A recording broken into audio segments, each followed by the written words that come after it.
Thank you so much. It's such an honor and a privilege to be able to do this on the stage. Before, I would just do it over a video. And then for security reasons, we couldn't have the video playing during the live stream, which meant that I couldn't watch it either. So I would be watching the service, ready to see myself, and then it would just cut and be like, for security reasons, we cannot show this. And I was like, oh, I wanted to see it. Yeah, so my name is Shayne Kornelsen. If you're Mennonite, you want my whole genealogy. I'm the son of Reynold and Eva Kornelsen, and I could probably keep going, and then we'd probably fit all of you into my family, but I'll stop right there for now.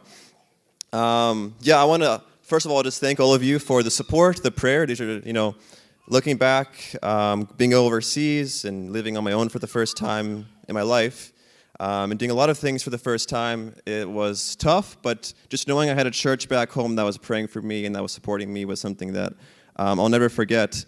And I think that prayer is just such an important part of ministry, right? And so I don't even want to know what it would have been like without prayer.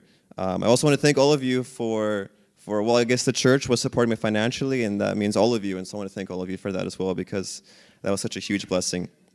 You can throw up the first pictures. I'll throw up a few pictures here and there to kind of give you an idea of where I was. And for security reasons, I will probably not be saying the exact country or location of where I was, but if you know any geography, it probably won't be too hard to figure out, since this is one of the wonders of the world. This was actually a picture taken when I was blessed to have my sister and two of my good cousins come, and I rented a car, and we drove through the desert, and we went to this place, and that was a lot of fun. Driving in the Middle East was always interesting. But yeah, so today I want to kind of give a small report of what I was kind of doing out there, how I saw God working, and some things I maybe struggled with, and some things that I felt blessed with, and also just to encourage you guys forward as a church and ministry, because there's many things to learn. So this was the first time I'd ever flown by myself, actually, and it wasn't until I was in Turkey and I'm going on a 2-hour flight to my final destination that I realized, I see the map on my chair, and I'm thinking like, oh, that's a cool map. And then I start pinching it out. I'm like, oh, we're pretty far, aren't we? And then I keep pinching out. I'm like, I can't even see Canada yet. Where am I? And then, yeah, so that was crazy. My first introduction to the society was them losing my bags. And so that was a great introduction. I'd come there, it was around midnight, and I'm looking for my bags. I'd gotten 1 or 2 of them, but all of my shirts were in this other bag. And that one wasn't showing up. And so I go up to this one guy, and he speaks maybe 5 words of English, and I speak maybe 5 words of Arabic, and we're trying to have a conversation and figure this out. And for the next 3 hours, I'm talking with different people, and I found that this culture is very helpful, even when they're not very helpful. And they sent me around for like 3 hours to different people, checking the back, looking for it, and all of a sudden they're like, oh, I'll bring you to this guy. So I come to this guy after 3 hours. He speaks perfect English. He says, give me the number of your bag, where you're going to be staying, and I'll send it to you in 2 days. That was kind of my introduction to the culture, but I grew to love it. We can probably move to the second picture here. Okay, so this is not exactly where I live. This was kind of outside of where I live, but this is kind of an idea of the place where I was living. Yeah, it was quite a new culture, quite a new area for a lot of you that live in Arborg. This is a bit bigger than Arborg. I'm sure all of us could fit in one of the apartments. And in the middle there you'll see a mosque, and in that mosque was where they would have every 5 times a day they would have the call to prayer going. Luckily I got used to it, but the 5 a.m. call to prayer was sometimes a bit annoying at night, because my window was facing one of them, and they would just blast the prayer at me. And so I knew it was time to pray, but knew I wanted to sleep. And so, but it was such a cool opportunity to grow and love this new culture, and to come with a sense of like, I don't know everything. And it's very easy to come and kind of with your ideas that I know everything, and that I, come from a ton of Arborg, it's so cool there, and I'm going to teach all of you how to be like me. But what I wanted to come there, I wanted to come there, and I wanted to come there saying, I want you to teach me. I want to learn from you guys, because you guys have so many things to share with me. Even though they may believe in something else, there's still things that we can learn from that. Because there's sometimes in our in our trying to follow God, we can make things religious and make things cultural, take cultural things and then put it into what we believe in God when those things aren't even biblical. And so I had a good chance of just learning what was it like to be a Christian in this part of the world. What was it like to be a Muslim in this part of the world? Maybe for a lot of you that don't know exactly what they believe in, I'll give a quick kind of rundown of what they believe in. It's actually quite similar in a sense to what we believe in. They believe in a lot of the same prophets. They believe in a lot of the same stories. And they would even say that the Bible was true, but it was corrupted over the time, and that's why they needed the new book called the Quran. And so they kind of have, so often I would chat with them, and we would talk about the prophets, and we would both agree about all the miracles that they'd done. And they would even say just how amazing Jesus was. He was so cool, look, all the miracles he did. But what they didn't believe was that we could go to heaven because Jesus died for our sins. They didn't believe that Jesus died at all. They believed he was just a prophet. And so it was something that was sometimes very difficult for me because, in a sense, they were so close to believing the same thing that we did, yet so far because they'd taken the one thing that brings us salvation and they'd thrown that away. And so often when we'd have conversations, that was kind of where the conversation would end because we could agree on so many good things, the prophets, the stories, the amazing things that God had done. But when it came to Jesus, often that was a bit of an interesting conversation.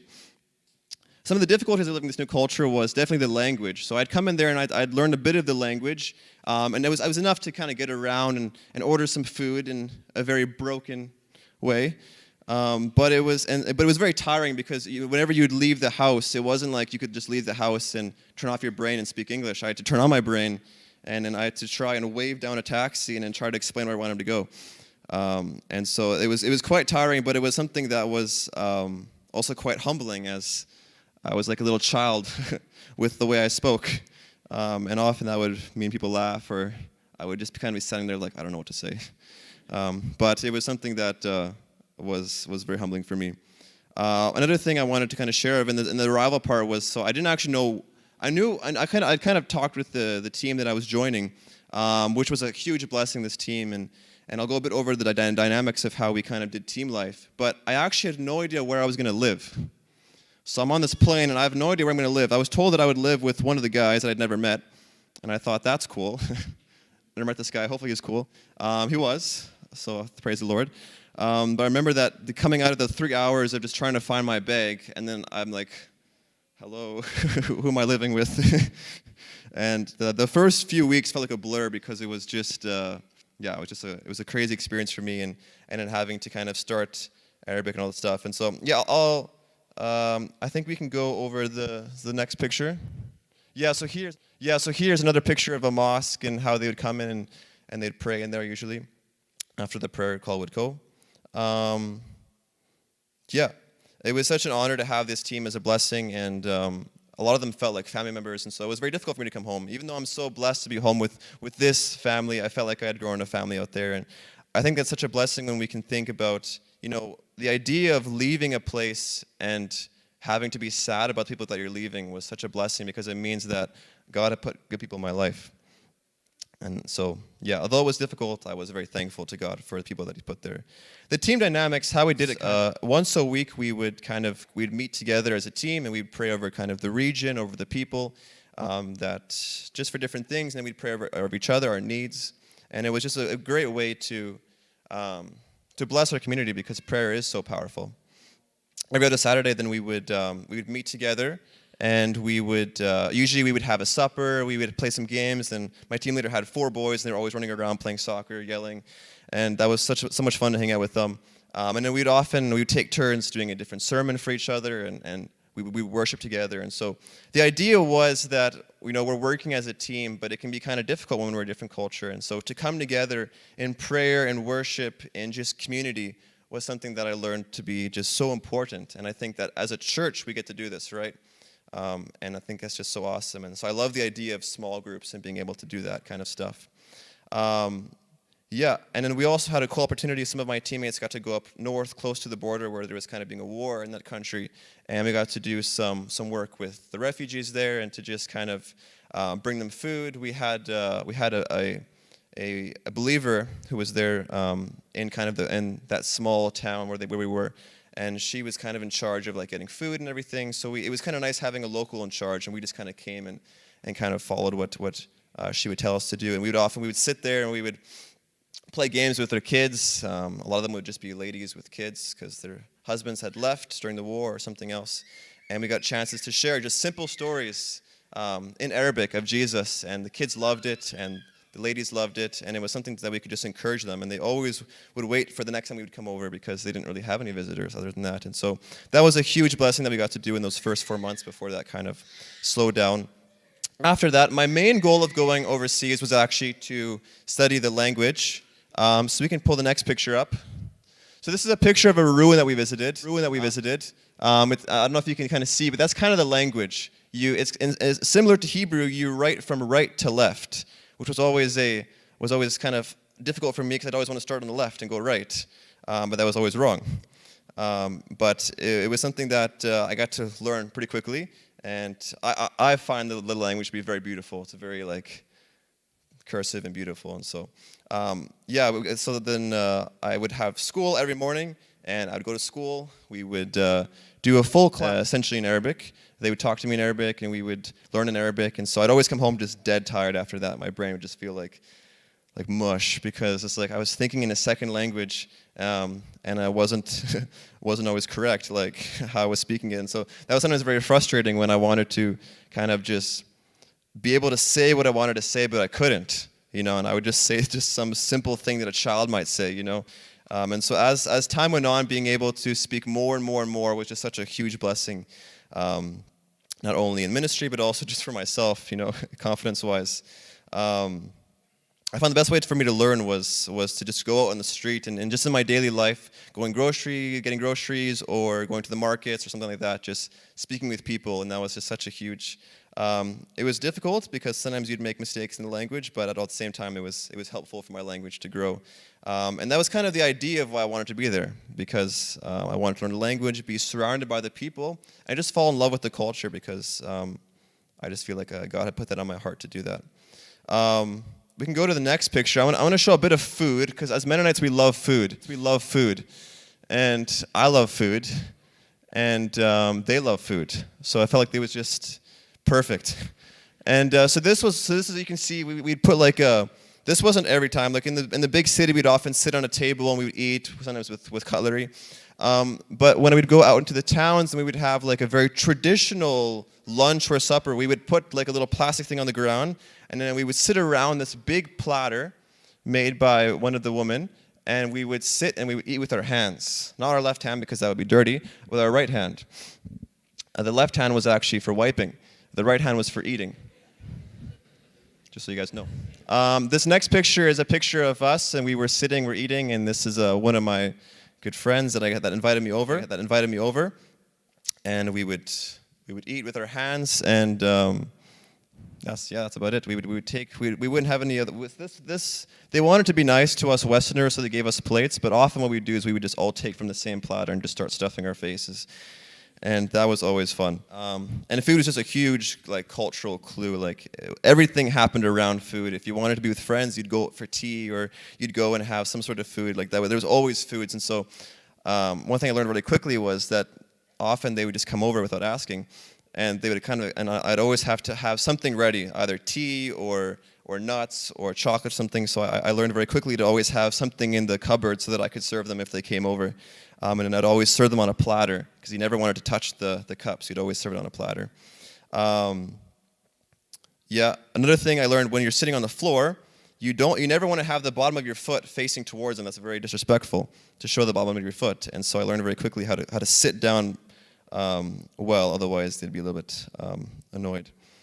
And one thing I noticed was when you go into a restaurant, they'd often have multiple floors. And the first floor you'd always see was just the guys, just the boys hanging out. And so then once you go up the next stairs, they would have the families and the ladies, so the boys wouldn't annoy them. And so I thought that was very interesting how they did that. Some of the weaknesses that I guess I had was just again, like I said, the confidence, because often you would be wanting to say something or wanting to share this good news that you have, and yet you can only say 3 words, and that often can kind of hurt your confidence. And I felt very much like that verse, and I want to read it to you guys. I felt very much like this was kind of where I was at. 2 Corinthians 12, verses 9 to 10. I'll give a second for those that are translating. Okay, I'll go for it. But he said to me, "My grace is sufficient for you, for my power is made perfect in weakness. Therefore, I will boast all the more gladly about my weaknesses, so that Christ's power may rest on me.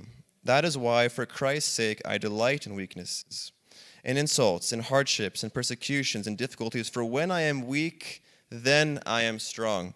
And for me, this was so big because, for the most part, I was 24/7 weak. I couldn't speak the language like some could, and I didn't know the Bible like some could, and in a lot of ways I would often ask God, like, why would you even send me here? Like, I can't even do anything. And I know that's not true, but I often felt that way. Like, why wouldn't you send somebody who knows Arabic better? Or why would you send somebody that can do this or that better? And I think that verse kind of spoke to me and encouraged me, because he doesn't need me to know everything. He doesn't need me to be strong and always fully prepared. He just needs me to be obedient. And if I'm obedient, then he can use me. That's really it. If I'm willing to say yes and go to the places that he tells me to go, well, that's all I need to do. And that's going to be difficult, because often it's embarrassing, because we will make mistakes. But at the same time, it's what God has called us to. He's called us to lay down our rights, to be weak so that he can be strong, because it's not our job to glorify ourselves, but to glorify God. And so if we coming into it thinking that we are strong, we want to glorify ourselves. But if we come into it thinking we are weak, but God is strong, we can glorify God. And I have lots of language mistakes that I can share with, and sometimes I would say words that I probably shouldn't have said in Arabic, not knowing what I just said. And so often that was kind of the weaknesses of being overseas, was often that confidence level. That was kind of where I was very thankful for the prayer, because the prayer from you guys, the community, the prayer from my team, and the prayer just in my general prayer time was always that God would give me more confidence, because it was sometimes difficult to go outside when I couldn't say everything I wanted to say. I think one of the biggest things that I want to share today is that the need in the Middle East is big. It is quite big. There's not many workers out there. You know, when we look at the verse, I'll go another verse, Luke 10, verses 2. Probably a lot of you will know this one. He told them, "The harvest is plentiful, but the workers are few. Ask the Lord of the harvest, therefore, to send out workers into the harvest field." What I saw in Jordan, I guess I just said the country now, what I saw in the Middle East was that there's a lot of need there. There's a lot of people who are actually coming to Christ, but there's not a lot of workers who are willing to go out in the field. Because in this verse, it's not saying that we're supposed to go and resurrect the plants. He's just saying the plants are already ready to be harvested. We just want you to go out and do it, right? And I saw that a lot in the Middle East, was that there's people that are coming to Christ, but there's not many people that are there to help them. And our job was not to be the saviors of the country, but just to be there to lift them up, to raise leaders, to guide those who are looking for guidance. And so, church, I would love to encourage you guys today and ask you guys that we pray for our brothers and sisters out there, because there are also people that are believers, and it's difficult to be a believer in these countries when the country's 98, 99% a different religion, 99% Islamic.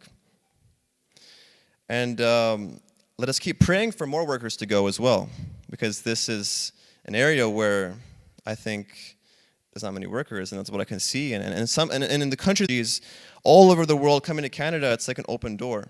I want to give an instance for Syria. Syria, before this whole war, was actually a very peaceful country, and it had a lot of good things that were happening. But for workers going into the country, it was a very dry and barren land, because everywhere they would go, there was 1, 2, 3 spies watching them, or people that they talked to would be spies.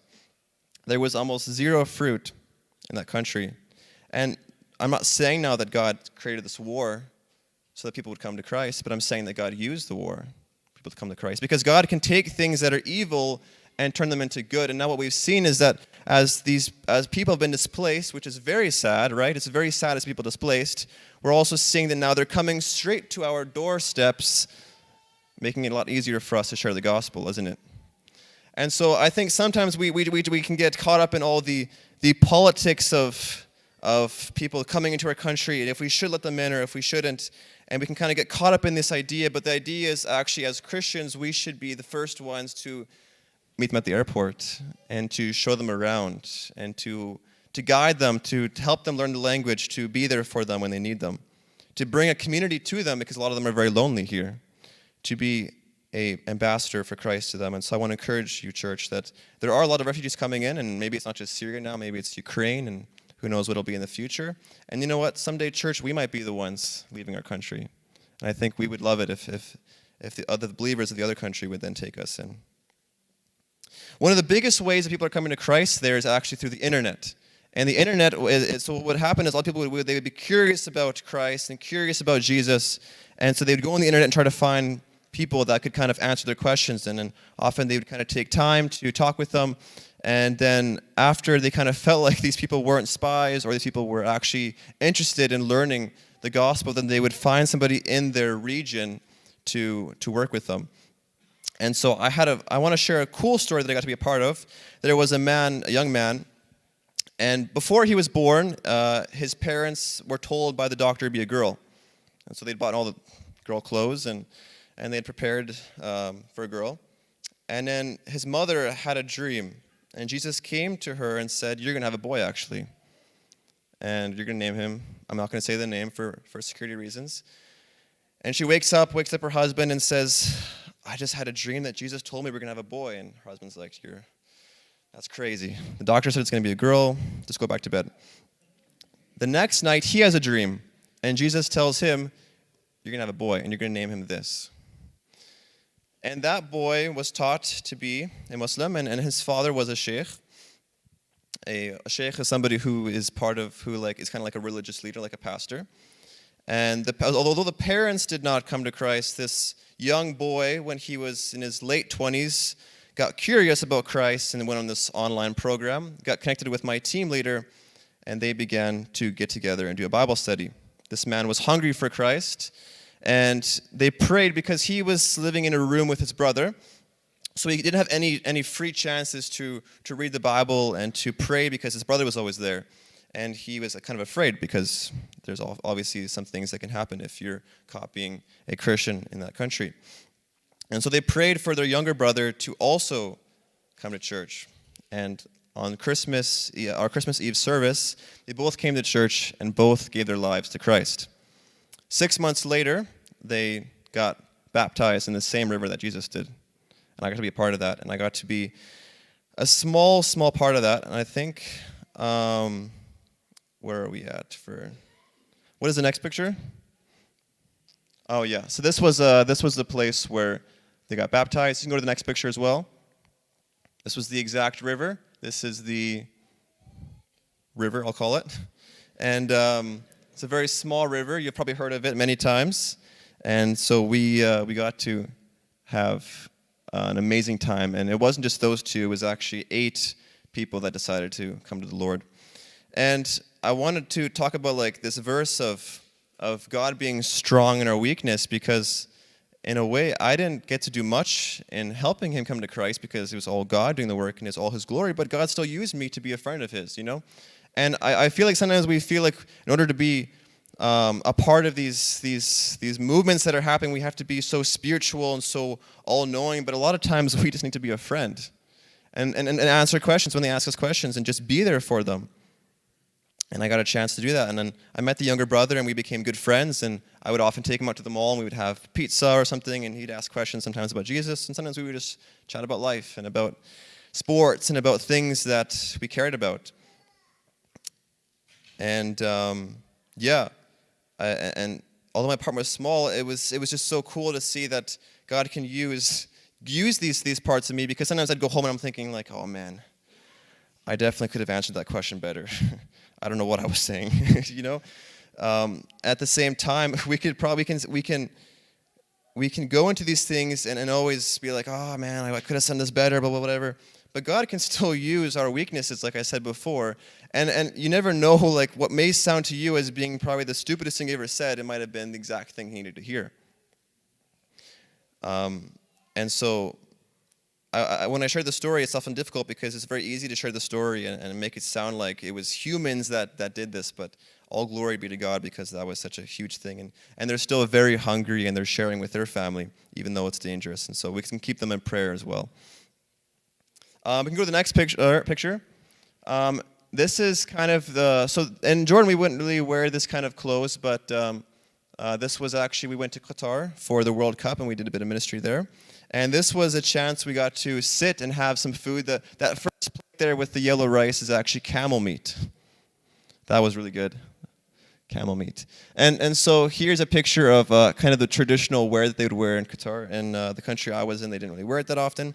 But in Qatar, it was a really cool opportunity because in where I was living, it was often a very slow life, because it was a daily life. It was doing Arabic and then coming home and making supper, and then it would be studying or going out with friends or something and making connections. But I had this cool opportunity because I got to go 2 weeks and just strictly do ministry, and it was cool to have a bunch of young guys coming from Canada with just a passion and then being able to work alongside that passion and also bring in some of the things that I learned while also living over there, because a lot of them had never been there before. And as a team, we would often split up each day, and we would go, and our goal was not necessarily to go and say, like, we're going to go here, and we're going to preach this message here. Our goal was actually usually, we're going to do this, and let's see who we meet in the middle. Because I feel like often we think that ministry has to be me selecting one day of the week, and in that week I'm going to go do ministry. But actually, ministry is more a daily part of our lives. And what we'd often one of the greatest days we had where we were just sharing with people and being able to make friends was we were going out and we decided we're going to go for ice cream. And on the way to ice cream, we just met lots of people, and that was it. It wasn't like we said we're going to go here and do this and this and this. It was just we're going to go get ice cream. Let's see who we meet in the middle. And I'm a person that likes to go from A to B very quickly. If I'm going to go get groceries, I'm going to go get groceries and come back. I'm not talking to anybody. And if I do, it won't be very long. Like I'm going to do A and B. But I wonder sometimes how often has it that I could just take my time going from A to B, open for people to come and ask me about Jesus.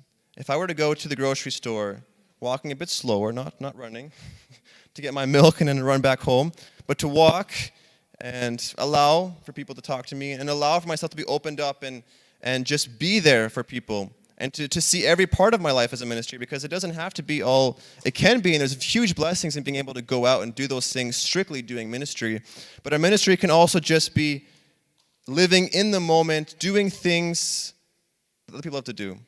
Going to a soccer game. We were sitting watching soccer at the World Cup, and then one of the guys beside me was sitting beside two guys from a different country, and they were chatting about religion as they watched the soccer game. As we all enjoyed soccer, we also got to talk about other things.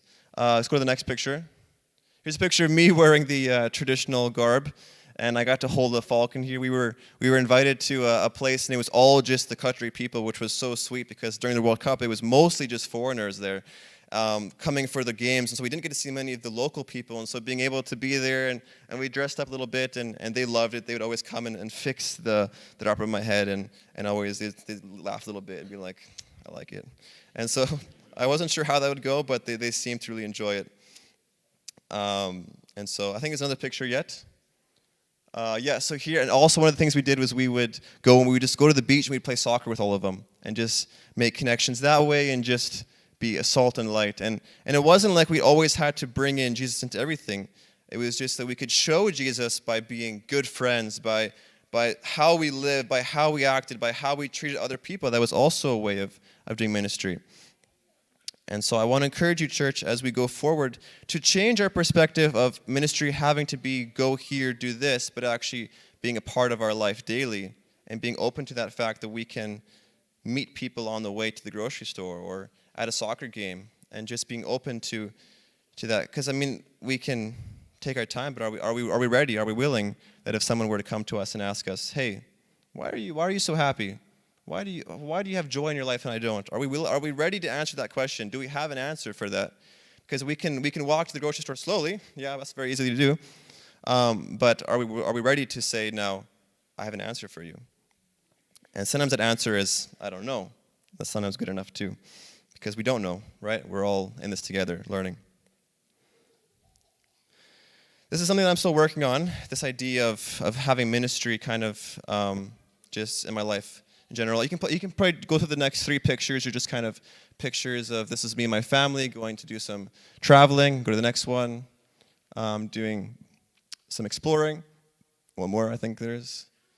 And yeah, just another nice picture of that I put there. I think for me, I often like to think of things as like, am I professional enough to do this, right? If my car breaks down, then I'll probably go ask my dad, or I'll probably go and do some things. But at the same time, like, if it was God looking for professional people who are perfect, he would never use any of us, right? It's a thing that God's actually using imperfect people, the people that don't know what they're doing. And I think sometimes, even just in the general things in life, I'll often shy away because I don't want to do this. I think he knows better how to do that. And sometimes I would be like, I don't want to speak Arabic because this guy can speak better Arabic, so let him speak, you know? And yet at the same time, if that's how God operated, we would never be used. But God he likes to use us in our weaknesses, and often he chooses the weakest people in the room to lead, because in that way he can be glorified, right? And so church, today I want to just ask you guys, are there places where you're kind of straying away or backing up because, oh, I can't do that.